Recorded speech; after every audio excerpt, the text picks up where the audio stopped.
Hello guys, welcome back to my channel resin art by Shruti. मेरा नाम श्रुति है और मैं एक रेजन आर्टिस्ट हूँ। आज मैं आप लोगों को वरमाला प्रिजर्व करना सिखाऊंगी। अगर आप भी चाहते हैं आपके भी फ्रेम में ऐसा रिजल्ट आए तो आप इस वीडियो को पूरा देखें और मेरे चैनल को सब्सक्राइब करें ताकि कोई भी आने वाली वीडियो आप मिस ना कर सकें। आप देख सकते हैं फ्रेम में कितनी अच्छी शाइन है। तो चलिए शुरू करते हैं। ये वरमाला मेरी क्लाइंट की है और ये काफ़ी पुरानी हो गई थी, तो ये अच्छे तरीके से एकदम ड्राई हो चुकी है। तो मुझे इसको सिलिका जेल में डालने की ज़रूरत नहीं है। अगर आपकी फ्रेश वरमाला है तो आप रेजिन में डालने से पहले सिलिका जेल में ज़रूर रखिएगा ताकि वो मॉइस्चर फ्री हो जाए, तभी आप उसको रेजिन में डाल सकते हैं। अदरवाइज़ अगर कोई भी मॉइस्चर रहा तो आपके वरमाला का जो कलर है वो ख़राब हो जाएगा। मैंने वुडन फ्रेम लिया है और उसका जो साइज़ है वो 9x12 है और जो फ़ोटो है उसका साइज़ 5x7 है। आप अपने हिसाब से बड़ी फ़ोटो भी आप यूज़ कर सकते हैं। वरमाला के साथ क्लाइंट्स के काफ़ी सामान थे जैसे कलीराज एंड माला, तो इसलिए मैंने फ़ोटो को छोटा ही रखा ताकि सब चीज़ अच्छे से अरेंज हो जाए फ्रेम में। मैंने अभी फ्रेम में एक भी लेयर रेजिन का नहीं डाला है। अगर आप चाहते हैं कि आपके जो फ्रेम का बेस हो वो थोड़ा कलरफुल हो तो आप उसमें पहले एक लेयर डाल सकते हैं। कोई भी पिगमेंट आप जो चाहते हैं, जो कलर आप चाहते हैं वो आप ऐड करके आप उसमें एक बेस डालकर आप ये स्टेप कर सकते हैं। मेरे को ट्रांसपेरेंट ही रखना था तो मैं डेकोरेट करूँगी, उसके बाद ही मैं रेजिन के लेयर डालूँगी। अगर आप चीज़ों को फ्रेम में अरेंज करके रखोगे तो उसकी जो रिज़ल्ट है वो काफ़ी प्यारी आएगी। अदरवाइज़ अगर आप रैंडम रखोगे तो वो उतनी अच्छी रिज़ल्ट नहीं आ पाएगी। अब मैं इसमें कलीराज डाल रही हूँ। मैंने कलीराज को छोटे छोटे सेक्टर में निकाल लिया है ताकि मैं पूरे फ्रेम में कलीराज को यूज़ कर सकूँ। अगर मैं ऐसी पूरी कलीराज रख देती तो वो फ्रेम में अच्छी भी नहीं लगती और इनकी जो कलीराज है उनका साइज़ भी काफ़ी बड़ा था तो वो फ्रेम में फिट भी नहीं बैठता। तो इसलिए मैंने पूरे कलीराज को अच्छे से सेक्टर में निकाल लिया और फिर मैं सारे कलीराज को फ्रेम में डेकोरेट करूँगी।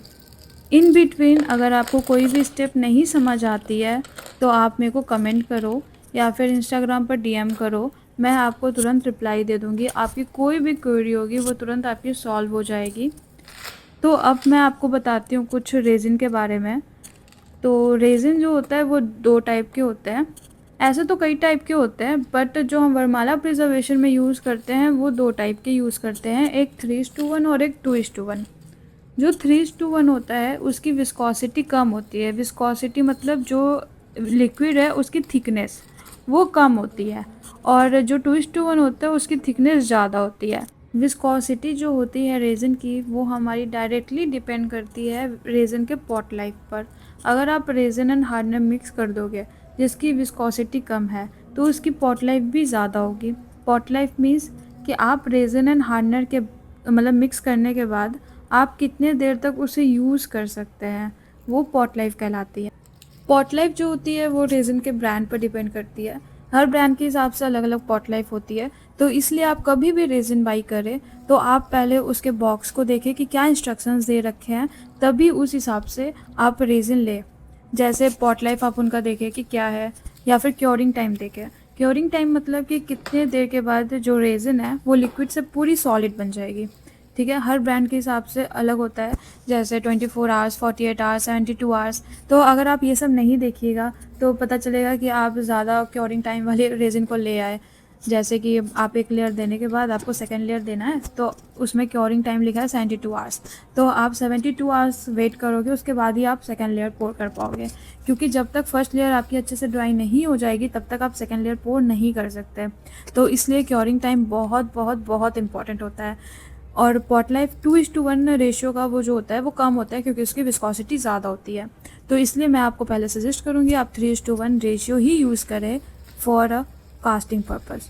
कास्टिंग होता है कि मतलब आप लेयरिंग फिल कर रहे हो अपने फ्रेम में, ठीक है। और कोटिंग होता है, कोटिंग एक लास्ट लेयर को कहते हैं, जो अपर लेयर होता है उसको हम कोटिंग कहते हैं। तो मैंने ये सारा आप देख सकते हो मैंने डेकोरेट कर लिया है। अब मैं इसमें रेजिन पोर करूँगी। तो रेजिन पोर करने से भी पहले मैं इस पर बबल स्प्रे यूज़ करूँगी। बबल रिमूवर स्प्रे यूज़ करने से आपके रेजिन में जो भी बबल्स होंगे वो सारे गायब हो जाएंगे और आपको एकदम क्लियर लेयर रेजिन का मिलेगा। तो बबल स्प्रे काफ़ी इम्पॉर्टेंट है। आप रेजिन मिक्स कर रहे होगे तो आप देख सकते हो कितने सारे बबल्स बन रहे हैं, वो सारे एयर ट्रैप्ड होने के कारण बनते हैं। तो आप अपने पॉट लाइफ के हिसाब से 5 मिनट 10 मिनट रेज़िन को रहने दो ऐसे ही, वो ऑटोमेटिकली ही आपके सारे बबल्स पॉप आउट हो जाएंगे। इसके बाद भी अगर आपको कोई बबल्स दिखते हैं तो आप बबल स्प्रे या फिर ब्लो टॉर्च यूज़ कर सकते हैं, तो सारे बबल्स आपके रिमूव हो जाएंगे। आपको फर्स्ट लेयर डालना है, वैसे ही आपको रिपीट करना है सारे लेयर तक। आपको थोड़ा थोड़ा लेयर एक बार में डालना है, आपको पूरा नहीं भर देना एक बार में, थोड़ा थोड़ा लेयर डाल के आप पूरे को अच्छे से रिपीट कीजिए। मेरे पास टाइम काफ़ी ज़्यादा हो गया था, इसलिए मैंने यहीं तक रखा है। अगर आपको आगे का भी स्टेप जानना है तो आप मेरे को कमेंट करें, मैं आपको बता दूंगी। क्लाइंट को लाइट भी चाहिए थे, तो लास्ट में मैंने लाइट्स लगाया है। अगर आपको जानना है कि लाइट्स कैसे लगती है तो मैं इस पर सेपरेट वीडियो ही बना दूंगी। तो अभी के लिए bye bye, thank you so much for watching.